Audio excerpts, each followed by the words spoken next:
amesema anataka na 12. Yeah, maybe that's could be possible. The lights za 15 na zile zingine za so sita na so moja.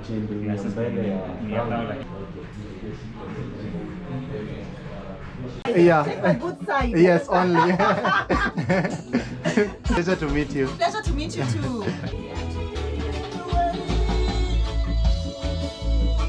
First time in a radio studio. Oh. It's quite nice. Yeah. No glaring lights. Yeah. You guys are ready? Yeah. Okay, we're going in 6 seconds. Moses Amira is a cyclist and has a YouTube channel that documents the experience of cyclists on roads in Nairobi. Just 4 days ago, Moses uploaded a video called Thika Superhighway, a cyclist's death trap. Welcome to the conversation, gentlemen. Thank you. So, of course, I'm going to start with, before we get to the rules and regulations, how long you've been doing this? You must be very brave, by the way, to cycle on Kenyan roads.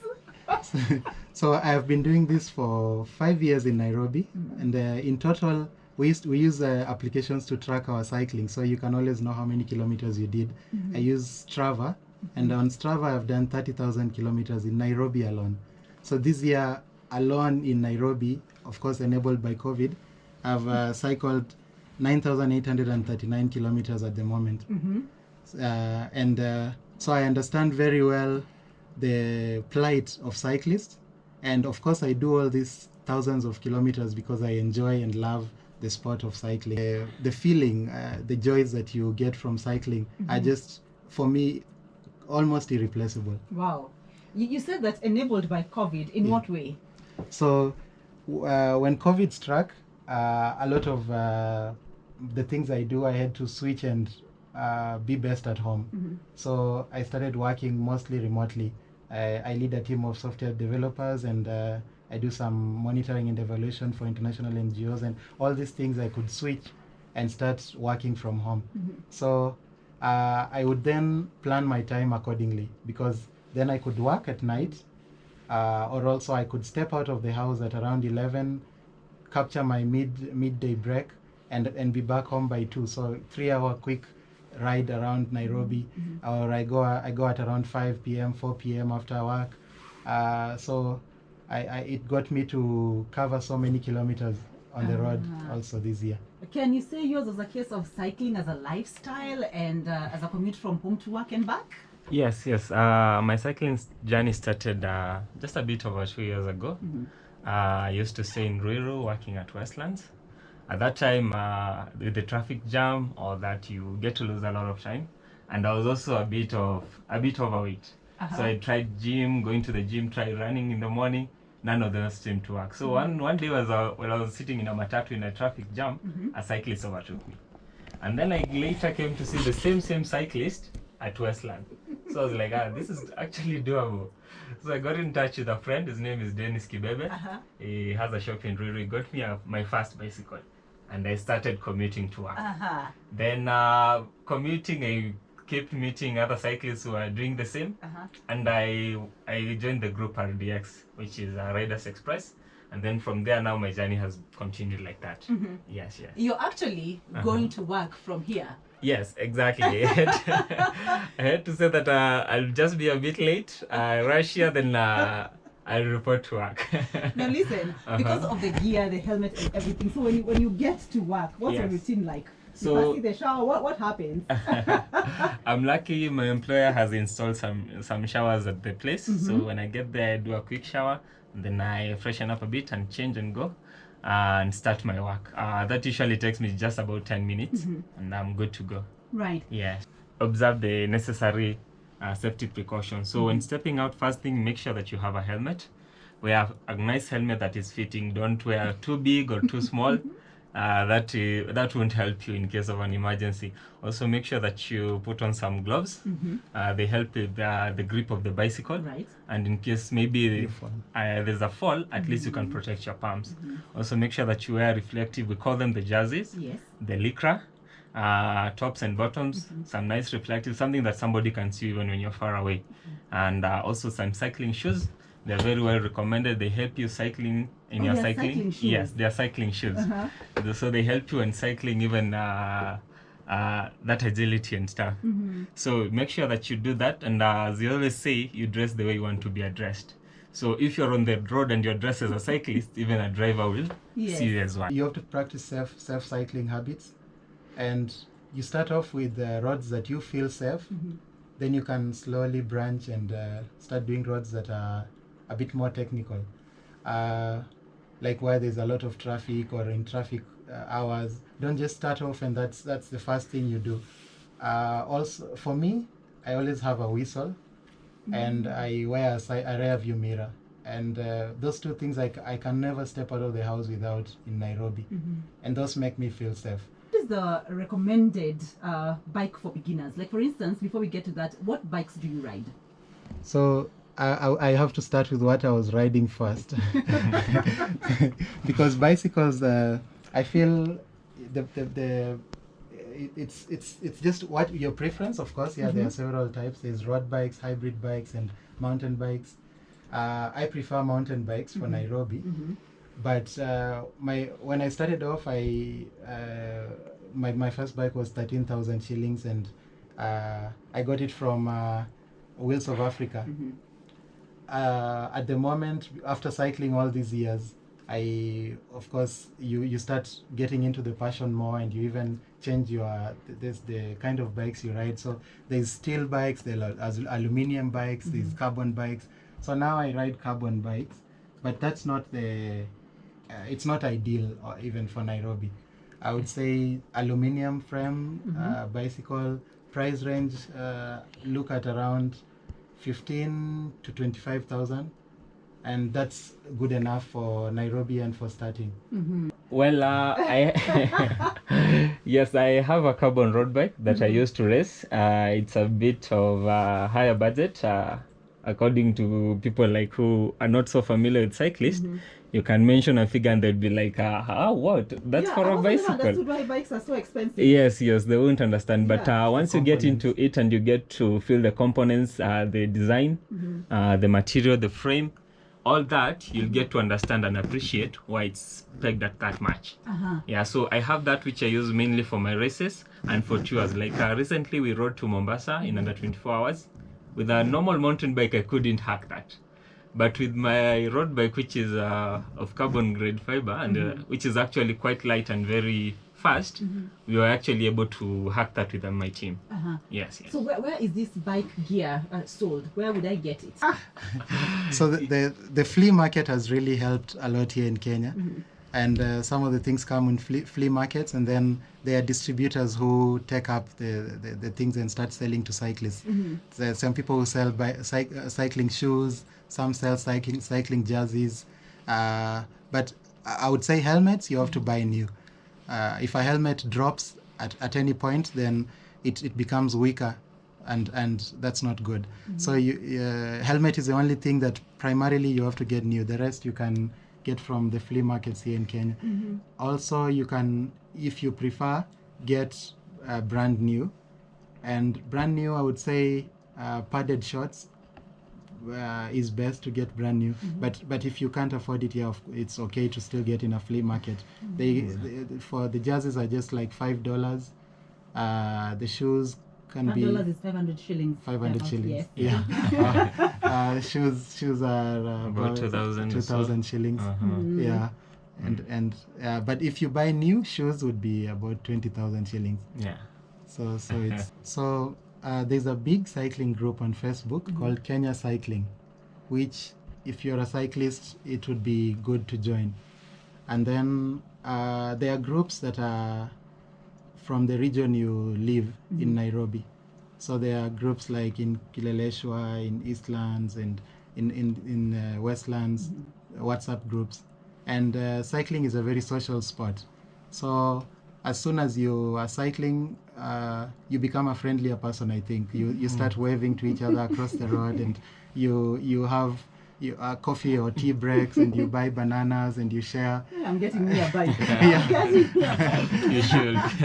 So it's fairly easy to start meeting other people and to network and join a group. There are also groups that pop up from common interests. that are formed on WhatsApp. So they like Love of Cycling is one of these groups. Weekend Roadies. So we have these kinds of WhatsApp groups. And then there are groups that are formed by the bicycle shops that you buy your stuff and gear from. Like Wheels of Africa has a group.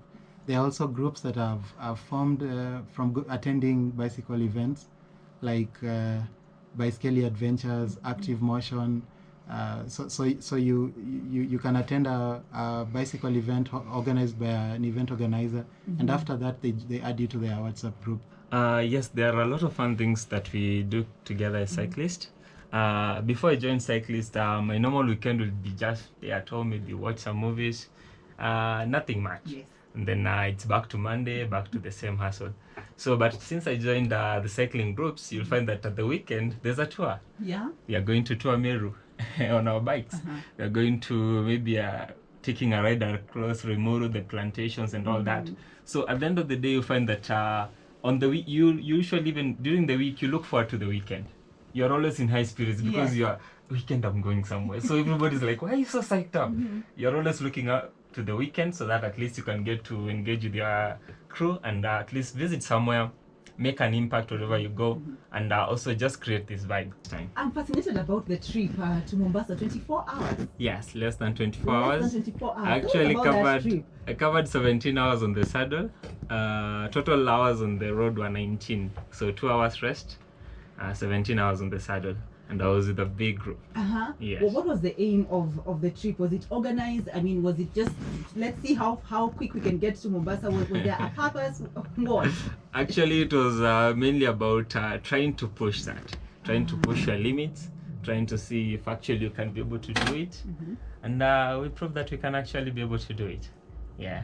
Now, before I talk about what happened to Caleb, I've seen many cyclists. Me, the farthest I've gone is Karura. Yeah. And you know, you come out of Karura thinking like you've conquered Mount Kenya. Now, when you tell me that you've gone to, it tells me to stick to my lane, literally. Not really. I started like that. You started like When that. I started, I would do 3 kilometers, and that was it for me. Done. And once I met a guy who was selling bicycles, and he told me, go like this, and this is about 10 kilometers. And I couldn't believe it. I was thinking, how would I ever manage this? And that was a month into cycling, and I was still not able to do 10 kilometers. Yeah, but you start meeting, when you meet other people who are cycling longer, it starts to increase your motivation to try and increase your distances. Pushing the limits. Yeah. You've told me, Moses, about that.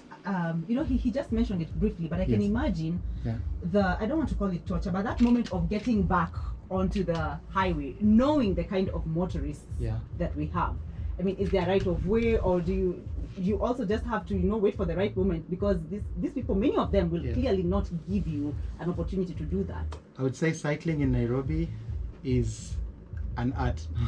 you have to have your own tricks up your sleeve, and to have a style that you go around it. It takes a bit of experience to get it, because we don't have dedicated cycling lanes. We have 2 that are actually really well done, but I would say 90%. It's just that they exist, and there was a good attempt, and I give them props for it. That is Ngong Road from Junction Mall to Prestige Plaza, and Kileleshwa. So these ones are really well done. They still don't have good continuity.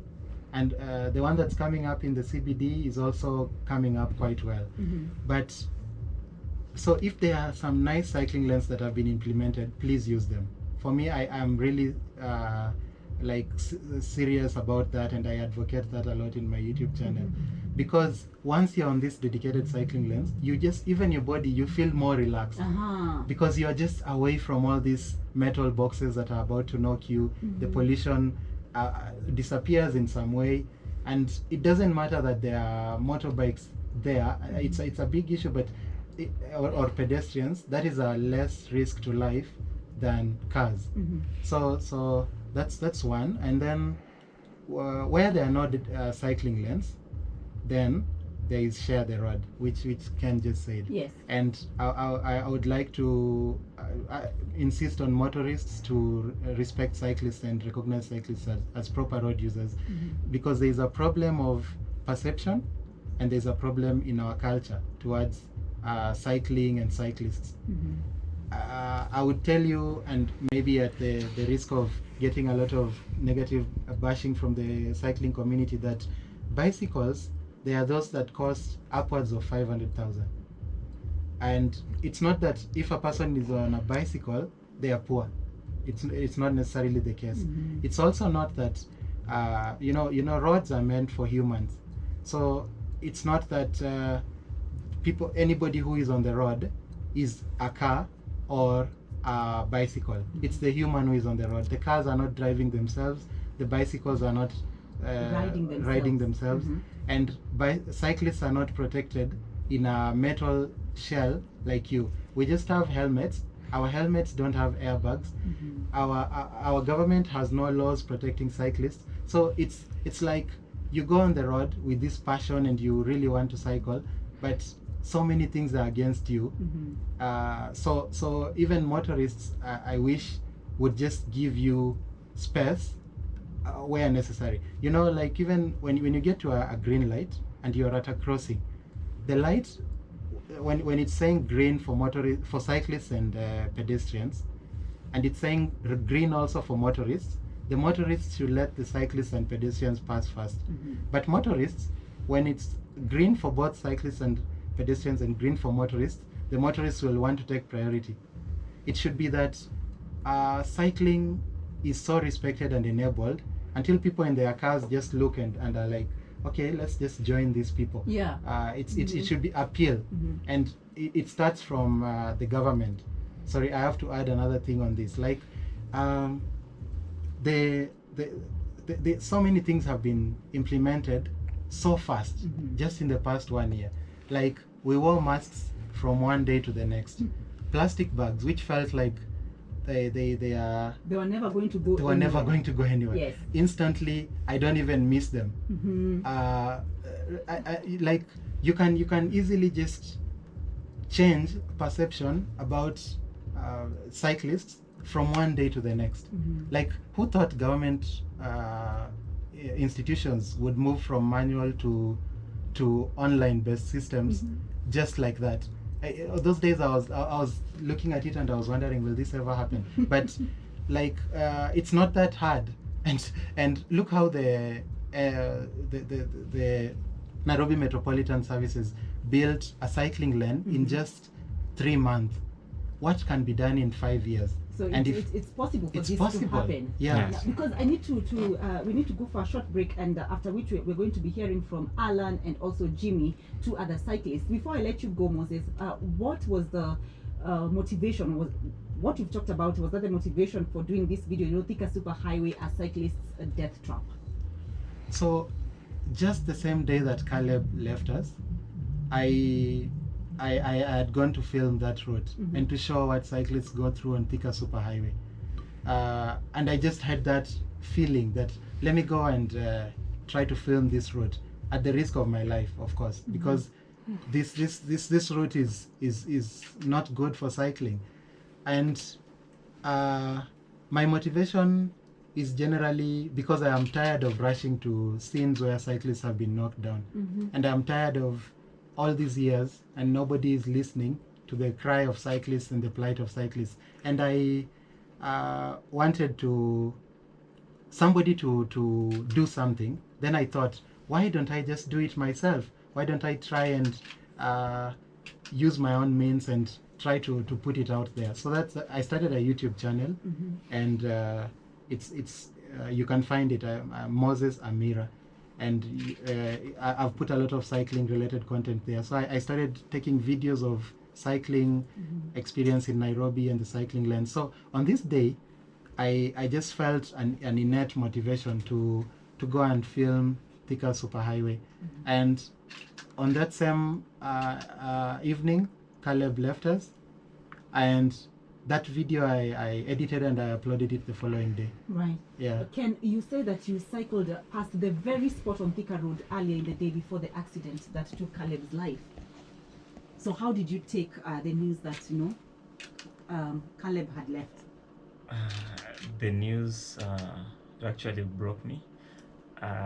It was unbelievable, and I couldn't believe the calls that I was getting. I had to go to Kasarani police just to see that and believe that.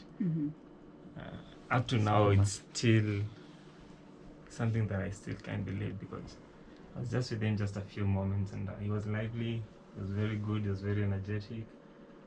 He didn't have to go too early. Yeah. Just a lot of things that are wrong about that scenario.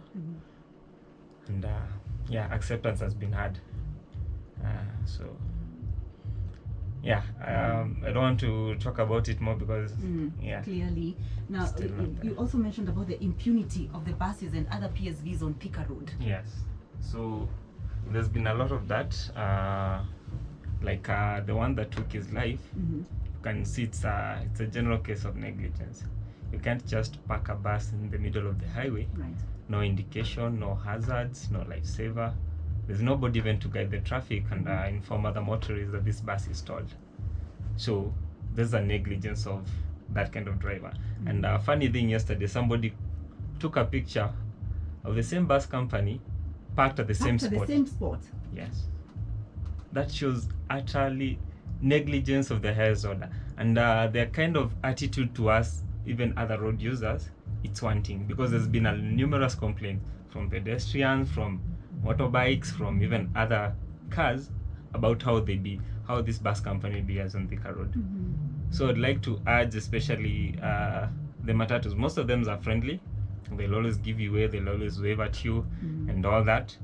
But the few that are spoiling the good name of the matatu industry and of other drivers, we really need to stop this. And share the roads. Exactly.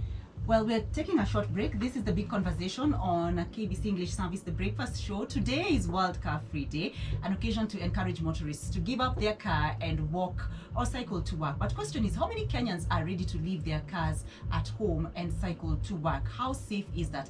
We've got a full house of members of leading cyclist clubs in Nairobi who are sharing the joys and the agonies of riding a bicycle on the roads of Nairobi and other towns around the country. We've been hearing from Ken Mwangi from Riders Express Kenya, the same group that the late cyclist belonged to. We've also heard from Moses Amira, a cyclist who has a YouTube channel that documents the experiences of cyclists on the roads in Nairobi. So that's Moses Amira on YouTube. Make sure you check that out. And just 4 days ago, he uploaded a video called Thika Superhighway, a cyclist's death trap. After the break, we're going to hear from Allan, Gogo, and also Jimmy. They're also going to be sharing with us their joys and agonies of cycling on Kenyan roads. We're back right after this. Samina, you said this is called what? This is Trek Pro Caliber here. This guy is just the next pro. I know. I will share with you a link first, and then you may look at it if you wish, and then before I So what time will you edit upload.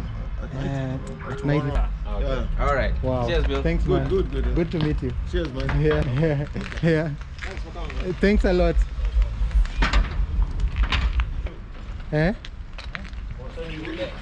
Nani alikuwa ananitafuta? Mose ndio mimi. Thank you very much for having us. Hey. It's been a beautiful cameo right here on Moses Amira. The one and only. Today Like, cycled. share, Today subscribe cycled. onto his channel. And I'm back, man. Wow. When you're Too much power. He has too much words. Amevunja I ground. am back. With too much words. Watch out. Watch out, guys. I am back. Peace.